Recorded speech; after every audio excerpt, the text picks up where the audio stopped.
Bismillahirrahmanirrahim. Assalamualaikum warahmatullahi wabarakatuh. Pemirsa yang dirahmati Allah, marilah kita simak ceramah dari Ustadz Dasyat Latif dengan tema kemuliaan yang sebenarnya. Sebelumnya marilah kita bersolawat terlebih dahulu. Allahumma sholli ala Sayyidina Muhammad wa ala ali Sayyidina Muhammad. Selamat menyaksikan. Saudaraku, tidak ada yang bisa mengubah kalian kecuali diri kalian sendiri. Biar kau kasih masuk di sini 30 tahun, kau dicambuk tiap hari, tapi hatimu tetap melawan, kau tidak akan bisa merdeka. Tapi kalau kau bertobat dengan sungguh-sungguh, taubatan nasuha, meskipun dirimu di penjara, tapi kau dimulia di sisi Allah. Yusuf alaihissalam pernah di penjara, keluar menjadi hebat. Buya Hamka pernah di penjara zamannya Soekarno, tapi dalam penjara lahir bukunya, kitabnya yang sangat populer. Soekarno pernah di penjara, tapi dalam penjara konsep Republik Indonesia lahir. Bisa jadi Allah sayang kalian masuk penjara karena Allah ingin beliau keluar menjadi hebat, lebih hebat dari saudaramu, sepupumu. Nah, itu kalau kau mau berubah.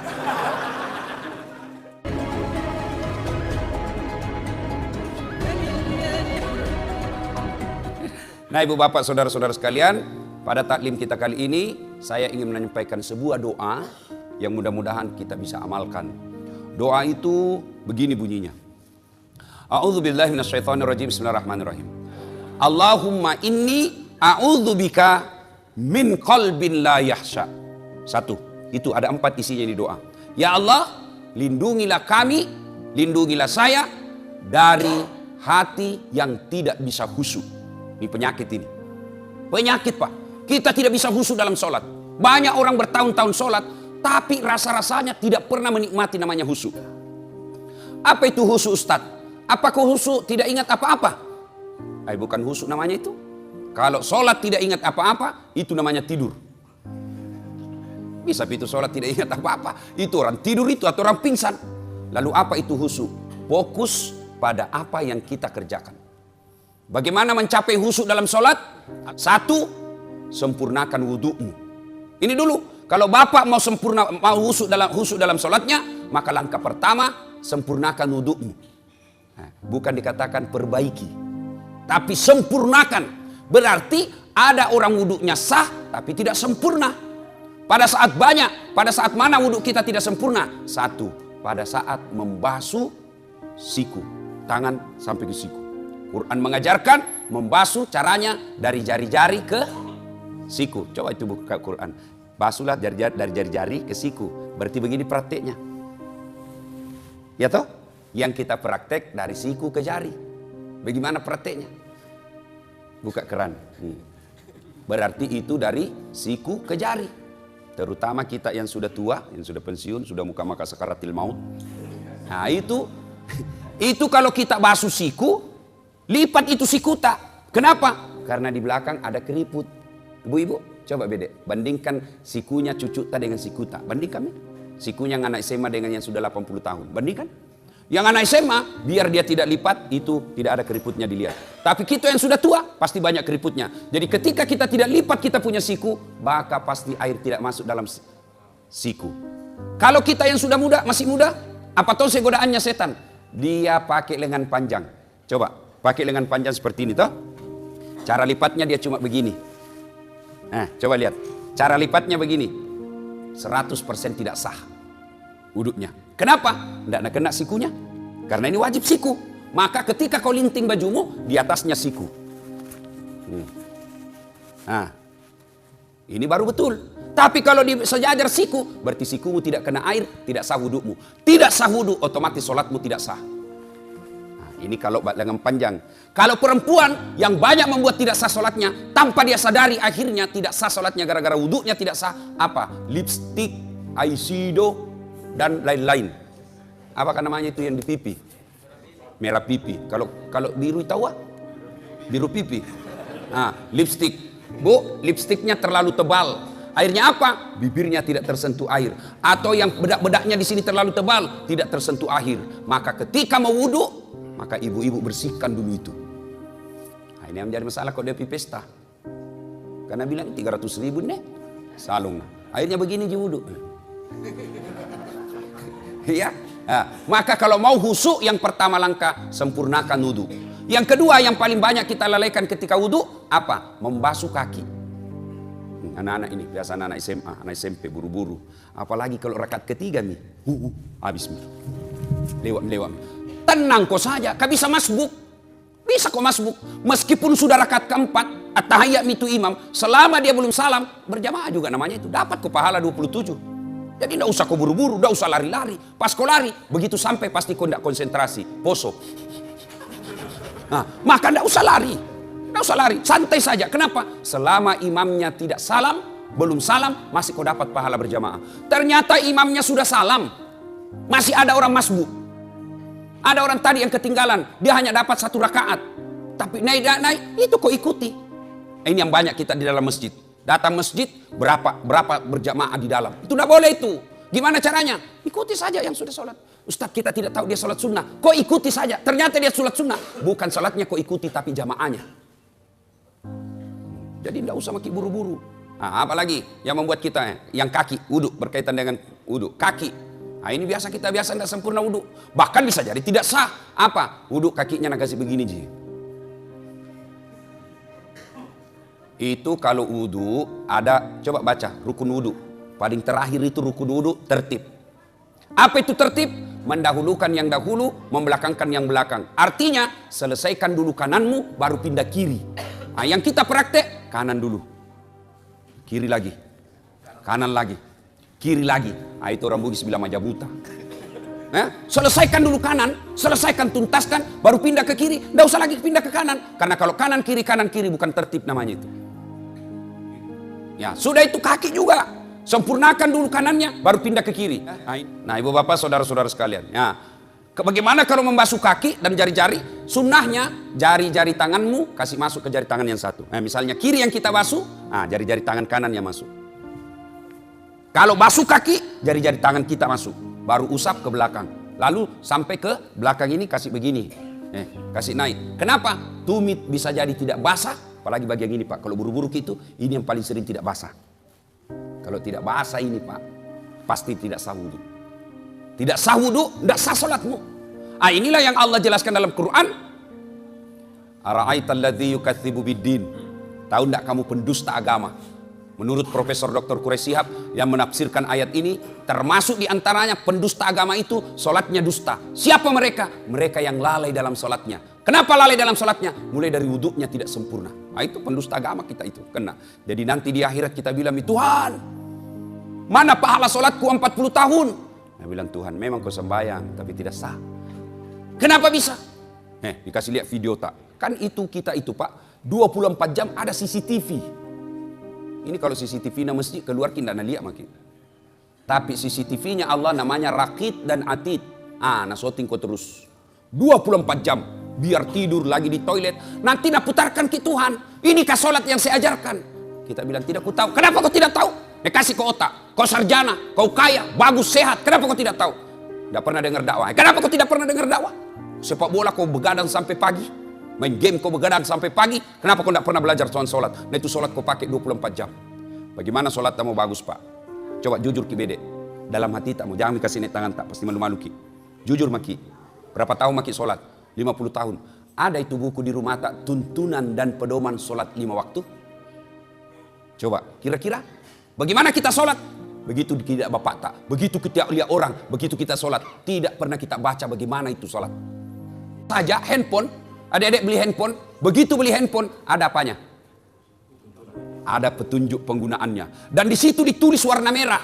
Baca buku pedoman penggunaan sebelum menggunakan handphone. Coba, itu ditunjuk itu, ditulis merah. Baca dulu ini buku, baru kau buka itu HPmu. HP saja, itu ada buku pedomannya. Apalagi kita sholat. Akhirnya jangan kau heran, 30 tahun kau sholat, masih hobi kau makan uang haram. 30 tahun kau sholat, masih suka kau bohong. 30 tahun kau sholat, masih suka kau maksiat. Kenapa? Karena sholatmu belum seperti yang dihendaki Allah. Padahal Allah sudah jelaskan, Inna sholata tanha anil fasya'i wal munkar. Ayat ini kita sudah hafal semua dari tak kecil. Sesungguhnya sholat itu mampu mencegah kalian dari perbuatan keji dan munkar. Kenapa? Makanya jangan keheran. Kenapa itu rajin nama sembahyang deh? Tapi dede pak gosipna. Berarti bermasalah sholatnya. Kenapa itu rajinnya sholat? Dede sekit nama kamu. Berarti sholatnya bermasalah. Kenapa tidak? Coba kita lihat sholat kita, Pak. Orang Bugis bilang mau pito-pito. Allah. Assalamualaikum. Olahraga bukan? Coba make. Saya tanya, kenapa? Karena cepat sekali Ki kalau sholat gitu. Nggak sampai mami kulihat 5 menit sembahyang duhur. Apa anda bilang? Ku hafal mi Ustaz? Sini kau dulu. Kalau kau bilang hafal begini mah kau saja. Allahu Akbar, Tuhan bacaannya sama di kemarin. Assalamualaikum warahmatullahi. Sudah mi, kan itu jadi hafal. Iya toh, tapi kan bukan itu. Sholat itu ada rukun-rukunnya, ada tertibnya, ada syarat sahnya. Yang itu harus kita lakukan. Kalau itu kita ikuti, maka insya Allah hidup kita akan baik. Oke Pak, jadi kalau ada masalah, ya maki cari kambing hitam. Itu saja kita tanya, bagaimana sholatku selama ini. Orang Pak kalau baik sholatnya, husuk sholatnya, tata cara pelaksanaannya baik dalam sholatnya, insya Allah dalam hidupnya juga akan baik. Nah, Allah sudah jelaskan, sholat mencegah kau dari perbuatan keji dan mungkar. Mulai saja dari rukun-rukunnya sholat, mulai dari saja syarat sahnya sholat. Apa syarat sahnya sholat? 1, bersih dari najis dan hadas. Aplikasikan dalam hidupmu, maka itu orang pasti bersih. Adik-adik saya tanya, sah tidak sholat kalau kita tidak wudhu? Sah. Yang penting tayamum. Tapi tidak semua boleh tayamum. Apa syaratnya? Tidak bisa kena air. Misalnya cacar. Toh, penyakit tidak bisa kena air. Atau subuh. Kalau kena air subuh-subuh langsung menggigil, tidak bisa bernapas. Poso, asma. Boleh kok tidak? Boleh kok tayamum. Ya? Tapi dia tidak wudhu, tidak tayamum, sah tidak? Tidak sah. Berarti orang yang baik sholatnya itu mestinya bersih dalam hidupnya. Tapi kadang-kadang kita lihat ada orang sholat tapi baju sholatnya saja kotor. Kuning bukan, coklat bukan, putih bukan. Ada yang begitu. Kudungnya ibu-ibu, coba dikat diam nih. Ada itu yang ada kayak lumut-lumut di sininya. Itu kalau orang baik sholatnya, maka dia hidupnya bersih. Maka heran kita kalau kita rajin berjamaah tapi rantasa hidup tak. 1, syarat sahnya sholat. Bersih dari najis dan hadas. Yang kedua, tidak sah sholatmu kalau kau tidak tutup aurat. Apa itu aurat? Ini kalau laki-laki, lutut sampai pusat.